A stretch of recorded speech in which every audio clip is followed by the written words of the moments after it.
O Redditor. O acampamento que mudou minha vida. Eu era uma criança mimada e também na minha adolescência. Meus pais me compraram um conversível vermelho novinho em folha no meu aniversário de 16 anos.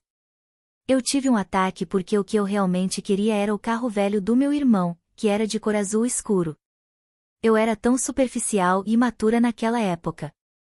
O que realmente me transformou foi o verão seguinte, quando consegui um emprego como monitora de acampamento em um acampamento local.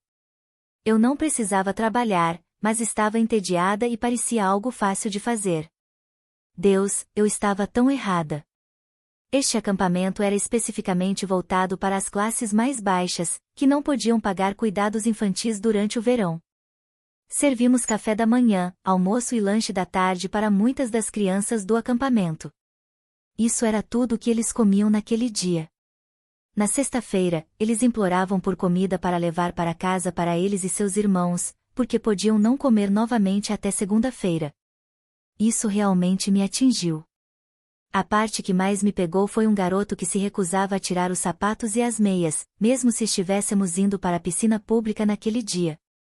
Eu não conseguia entender por quê, até que um dia ele entrou mancando, como se seus pés estivessem causando tanta dor. Eu convenci a me deixar ajudá-lo a tirar seus sapatos e meias para que eu pudesse ver o que poderia estar incomodando. Quando eu fiz isso, levou tudo em mim para não chorar ali mesmo.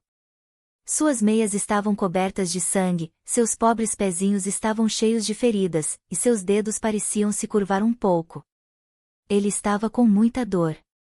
Acontece que ele estava usando sapatos cerca de 3 tamanhos menores. Sua família não podia comprar sapatos novos. Fiz minha pausa para o almoço e saí para comprar meias novas e alguns pares de sapatos. Isso me quebrou. Foi o que definitivamente precisava para mudar minha forma de pensar para sempre. Fui mimado pelo crime. Eu cresci em uma casa chique, com mais 4 irmãos. Tínhamos tudo o que você poderia precisar em uma grande propriedade em uma bela área rural. Consegui tudo o que queria, quando queria, uma enorme TV de plasma, câmera, moto, iPhone, etc. Eu nunca soube o que meus pais realmente faziam para viver. Quando criança, sempre perguntavam o que meus pais faziam, e eu nunca sabia como responder. Logo descobri o que meus pais faziam quando meu pai foi preso por tráfico. A casa, os carros e tudo mais foram recuperados pelo governo como lucros do crime. Agora, moro em uma casa simples, em uma área menos privilegiada da cidade. Definitivamente, foi um choque para o sistema, mas estou me adaptando bem, eu acho. O valor das pequenas coisas. Minha infância foi confortável. Cresci em um bairro de classe média no meio-oeste dos Estados Unidos e estudei em escolas particulares. Nunca passei por dificuldades financeiras, mas meu pai teve uma infância pobre, por isso, meus pais nunca me deram tudo o que eu queria sem questionar. Meu melhor amigo, no entanto, tinha uma vida completamente diferente. Ele era filho único e seus pais lhe davam absolutamente tudo, a melhor televisão, os videogames mais novos, centenas de pares de sapatos e tudo o que ele desejava.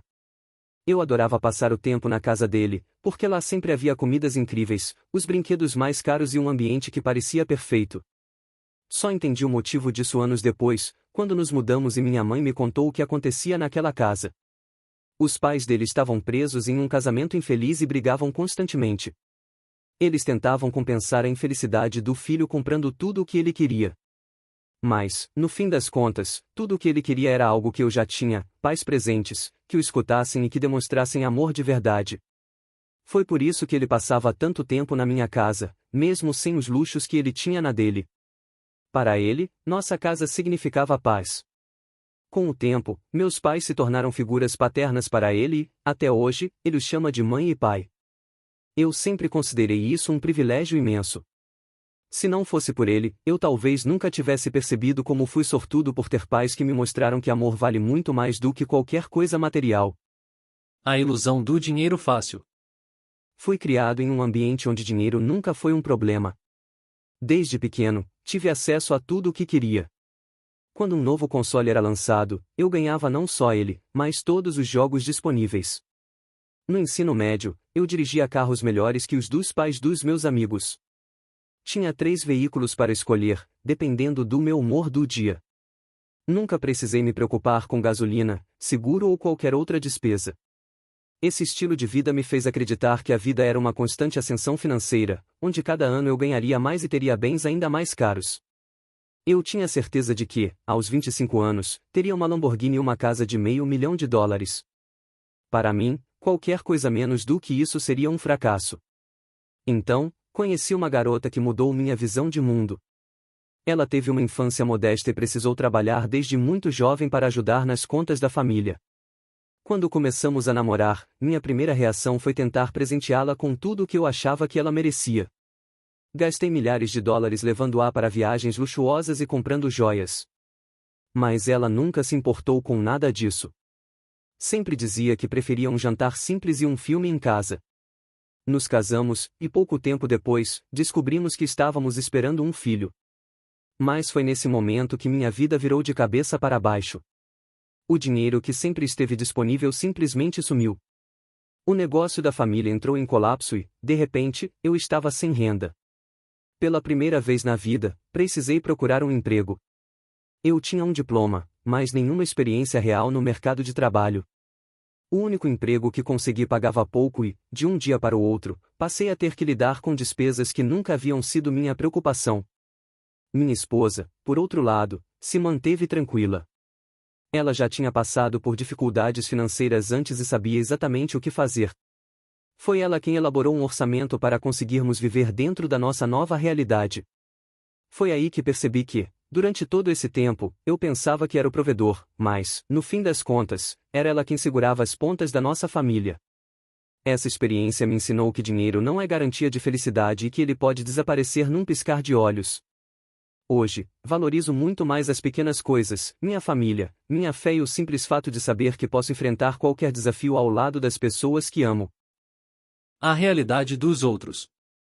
Cresci em uma família privilegiada. Meus pais eram bem-sucedidos, minha mãe era advogada e meu pai acadêmico e nunca precisei me preocupar com dinheiro. Aos 17 anos, consegui um emprego como porteiro em um hotel, apenas para economizar um pouco antes de entrar na universidade. Depois de um tempo, usei esse dinheiro para viajar até a Indonésia e conhecer o Bud. Me hospedei em um hotel simples, sem muito luxo, mas confortável. Na minha primeira noite lá, terminei minha refeição e, sem saber se gorjetas eram comuns no país, deixei uma nota de $5 debaixo do prato antes de sair. Quando a garçonete veio recolher a louça, ouvi um grito atrás de mim. Ela segurava a nota, assustada, achando que eu havia esquecido ali por engano. Seu inglês era limitado, mas o suficiente para me perguntar se aquilo era mesmo para ela. Confirmei que sim, e, naquele instante, algo mudou.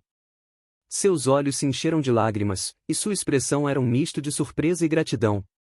Naquele momento, fiquei confuso. Não entendi o impacto que $5 poderiam ter. Mais tarde, pesquisei sobre os salários médios da região e descobri que muitas pessoas ali ganhavam cerca de $3.000 por ano. O que eu recebia em apenas 2 horas de trabalho no hotel onde era porteiro, aquela garçonete levava uma semana inteira para ganhar. Esse choque de realidade mudou minha perspectiva. Durante toda a viagem, fiz questão de dar gorjetas generosas e apoiar vendedores ambulantes, comprando até mesmo os lanches mais simples. Antes, eu pensava que pessoas não compravam certos bens porque preferiam economizar ou gastar dinheiro com outras coisas. Mas, depois daquela experiência, entendi que para muitos, não se trata de escolha. É uma questão de sobrevivência. Antes dessa viagem, eu sabia que a pobreza existia, mas havia como algo distante, restrito a países em desenvolvimento. Nunca tinha parado para pensar que, mesmo dentro do meu próprio país, muitas pessoas lutavam para pagar contas, comprar comida e manter um lar. Essa experiência mudou a forma como vejo o mundo e me fez perceber o quanto eu era sortudo sem ao menos notar. A história do refugiado. Meu parceiro costumava reclamar do emprego que tinha, um trabalho exaustivo em uma creche, com longas horas e salário baixo. Mas tudo mudou no dia em que ele conheceu um novo colega. Era um jovem sudanês, de terno, parado em frente ao micro-ondas do refeitório, encarando o aparelho como se não soubesse o que fazer. No início, meu parceiro pensou que ele fosse apenas ingênuo. Mas, depois de alguns dias de convivência, ele ouviu a história do rapaz e sua perspectiva mudou completamente. O jovem havia fugido do Sudão depois que milicianos invadiram sua casa e decapitaram seu pai diante de sua família. Em meio ao caos, ele conseguiu reunir sua mãe, seu irmão e sua irmã e fugir. Eles passaram um tempo em um campo de refugiados, mas logo perceberam que precisariam sair de lá se quisessem sobreviver. Ele e o irmão decidiram atravessar a fronteira para outro país, viajando descalços por uma floresta cheia de espinhos, enfrentando leões no caminho. Chegaram ao país vizinho em estado crítico, mas foram acolhidos. No entanto, havia um problema: só havia vagas para refugiados nos Estados Unidos e na Austrália. Os irmãos foram separados e enviados para esses países, na esperança de conseguirem sustentar o restante da família futuramente. Ao chegar aos Estados Unidos, o jovem recebeu um pequeno auxílio para comprar roupas e transporte. Com esse dinheiro, ele comprou um terno usado e uma bicicleta.